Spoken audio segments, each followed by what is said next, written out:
بسم اللہ الرحمن الرحیم۔ السلام علیکم ورحمۃ اللہ وبرکاتہ۔ آج ہم ایک نہایت خوبصورت اور دل کو سکون دینے والی حدیث مبارکہ کی تشریح سنیں گے، جس میں نبی کریم صلی اللہ علیہ وآلہ وسلم نے امت پر اللہ تعالیٰ کی رحمت اور آسانی کو بیان فرمایا ہے۔ یہ حدیث ہمیں بتاتی ہے کہ دل میں آنے والے خیالات پر کب پکڑ ہوتی ہے اور کب اللہ تعالیٰ معاف فرما دیتا ہے۔ آئیے اس حدیث مبارکہ کی تفصیل کے ساتھ اس کو سمجھتے ہیں۔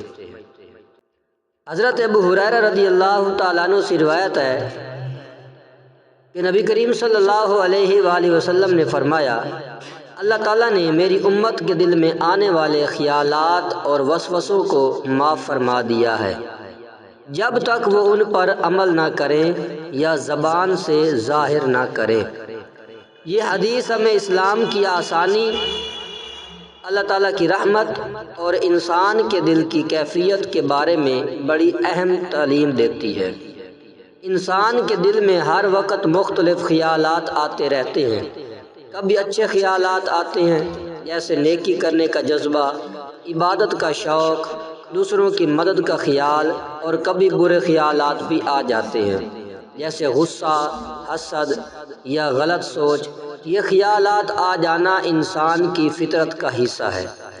اسلام میں یہ سکھاتا ہے کہ صرف دل میں خیال آ جانے پر انسان گنہگار نہیں ہوتا، کیونکہ بعض خیالات انسان کے اختیار کے بغیر آتے ہیں۔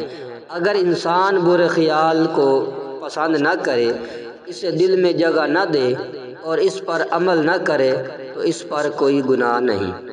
اس حدیث میں اللہ تعالیٰ کی بہت بڑی رحمت ظاہر ہوتی ہے۔